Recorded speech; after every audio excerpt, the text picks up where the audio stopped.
Tanggal 13 Desember hari ke-348. Bacaan Ibrani pasal 11-13. Kristus, teladan iman tertinggi.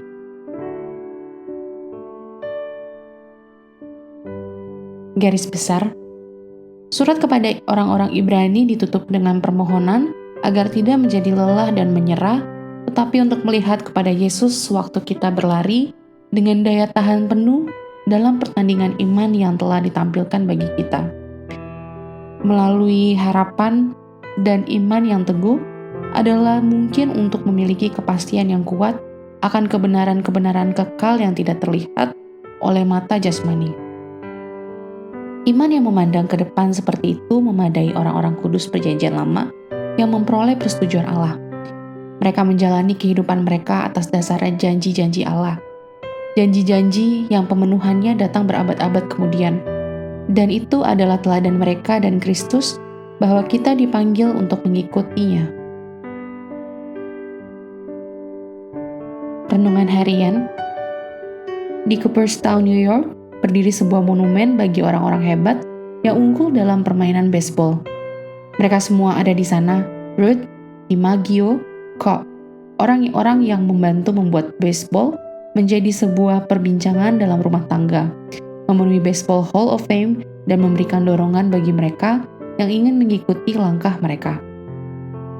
Jika Anda memiliki keraguan bahwa bagian dari catatan terbesar pemain baseball telah berlangsung, Anda hanya perlu mengunjungi Cooperstown untuk menghapus keraguan Anda.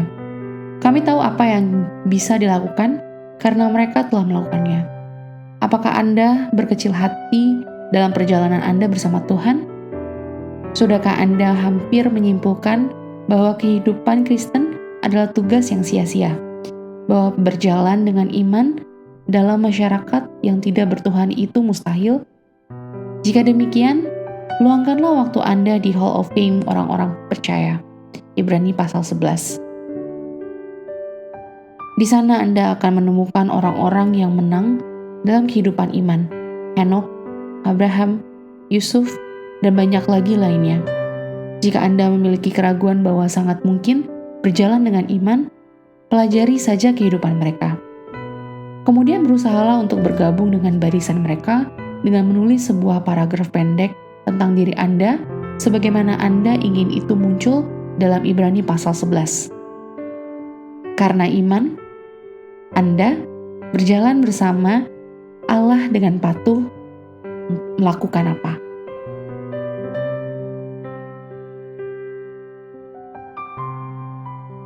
Jalanilah hidup Anda sedemikian rupa sehingga Anda menyadari bahwa tidak masuk akal bila Tuhan tidak ada. Pendalaman.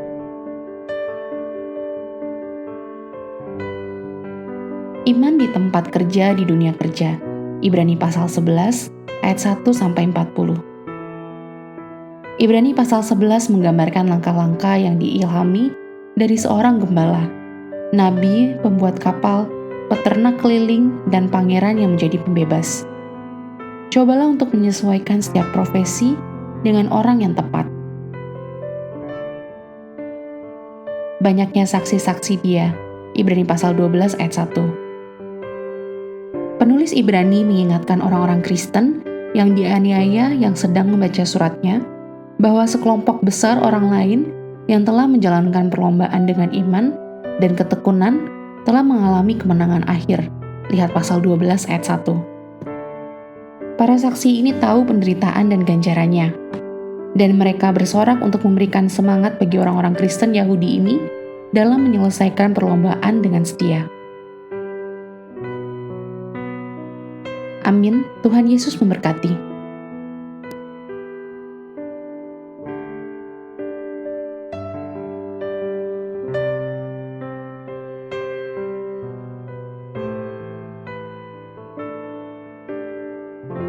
Ibrani pasal 11.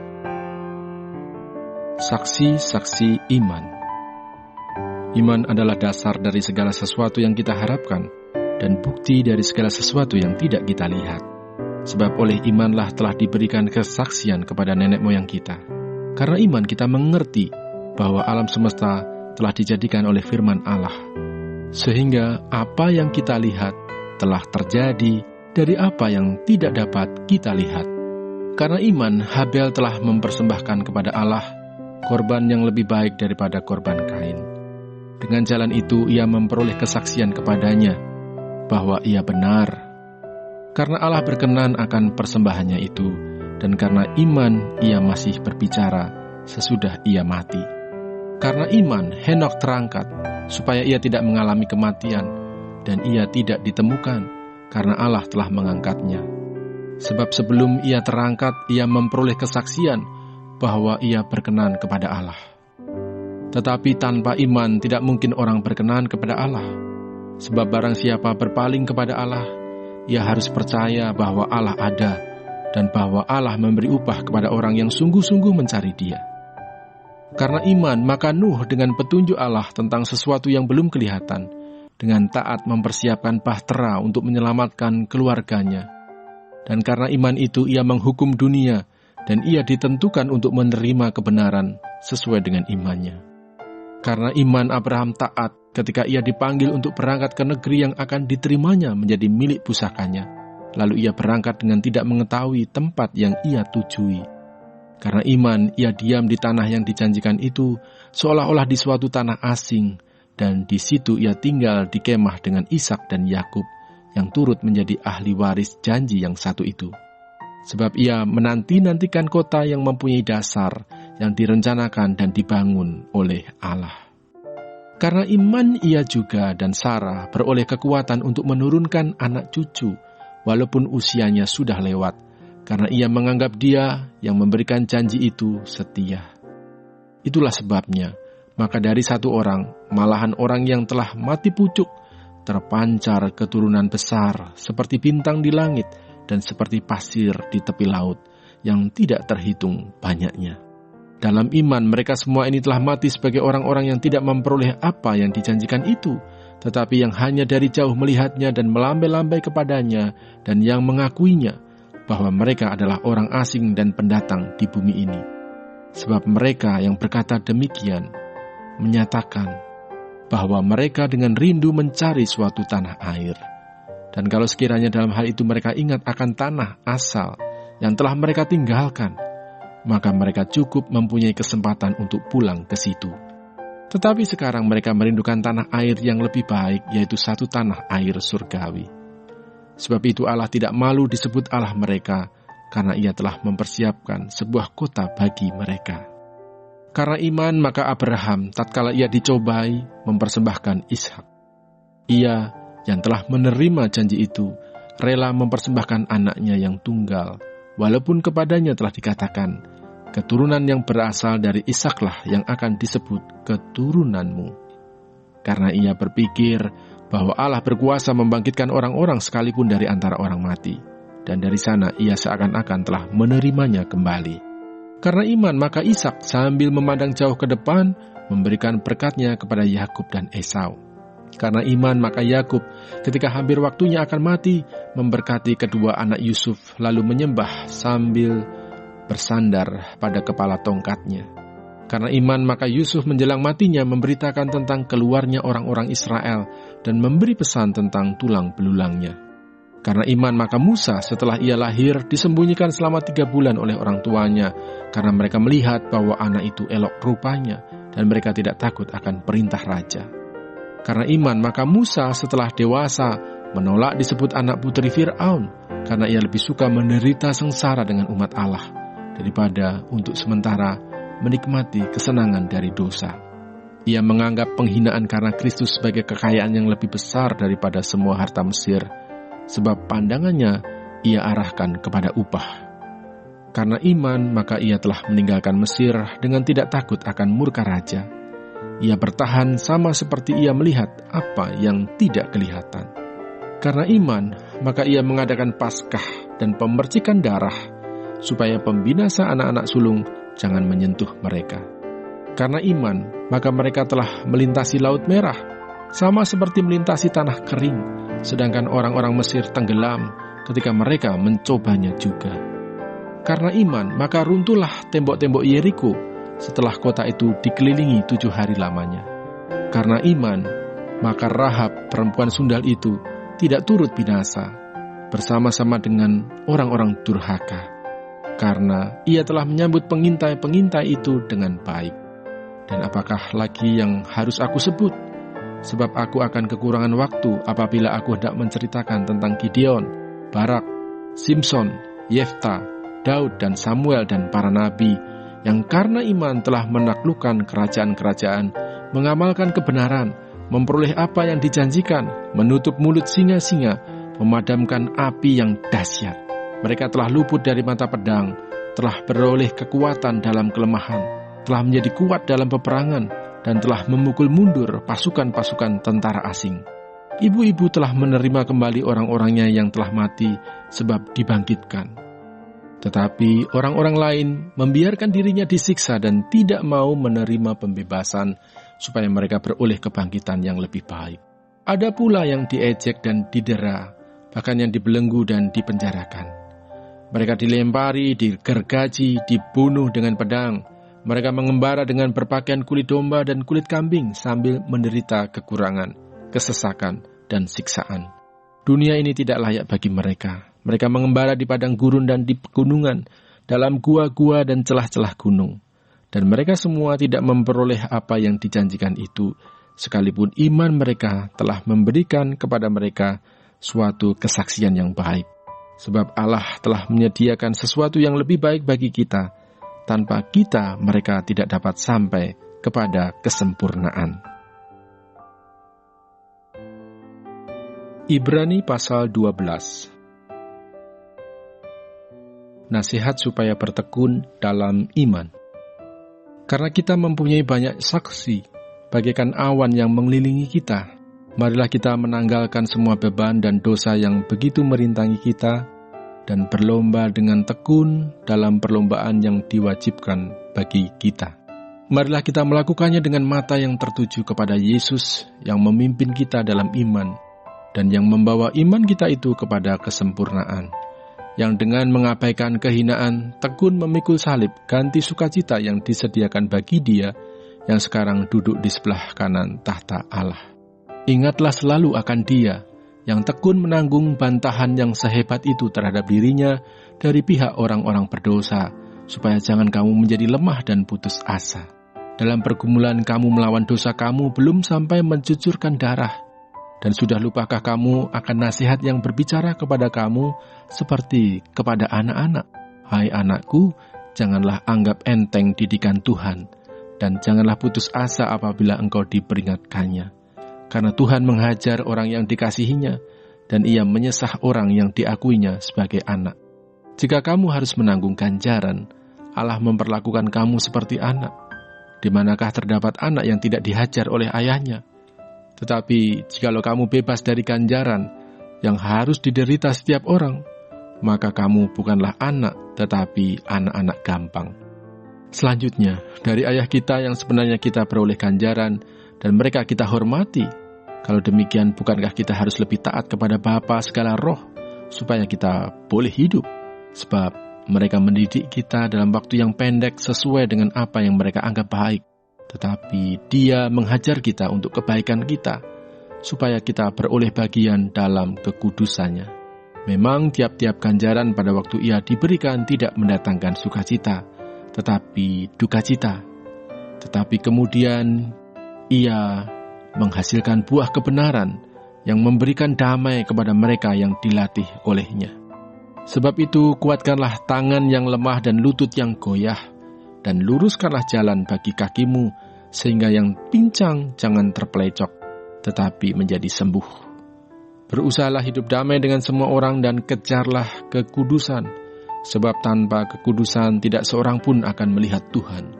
Jagalah supaya jangan ada seorang pun menjauhkan diri dari kasih karunia Allah, agar jangan tumbuh akar yang pahit yang menimbulkan kerusuhan dan yang mencemarkan banyak orang. Janganlah ada orang yang menjadi cabul atau yang mempunyai nafsu yang rendah seperti Esau, yang menjual hak kesulungannya untuk sepiring makanan.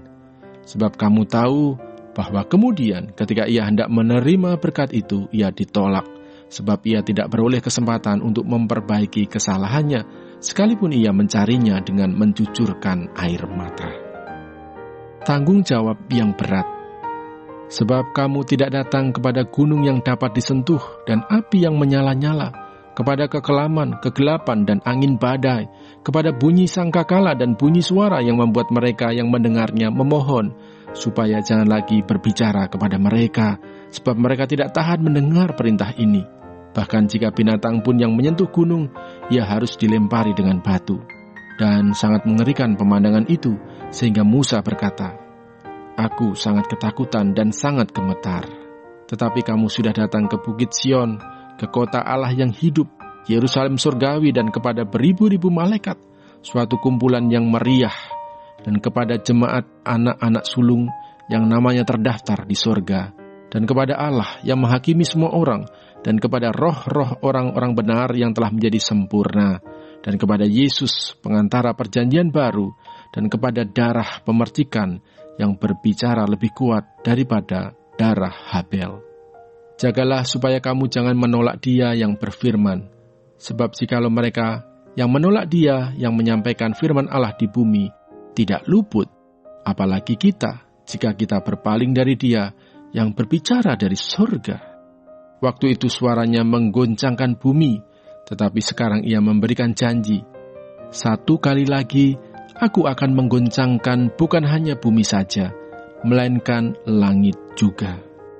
Ungkapan "satu kali lagi" menunjuk kepada perubahan pada apa yang dapat digoncangkan, karena ia dijadikan supaya tinggal tetap apa yang tidak tergoncangkan.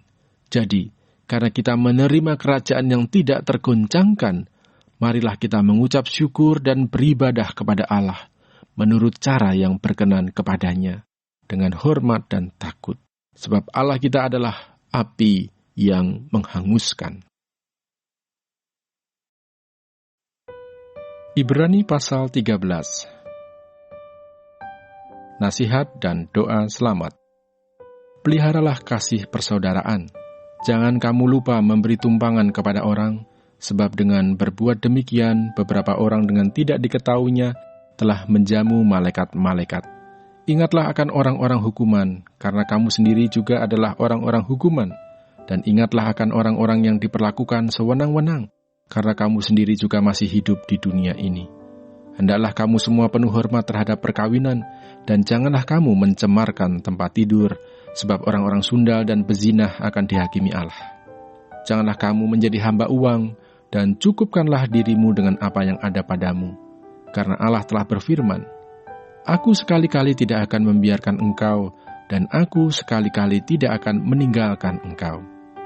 Sebab itu dengan yakin kita dapat berkata, "Tuhan adalah penolongku, aku tidak akan takut.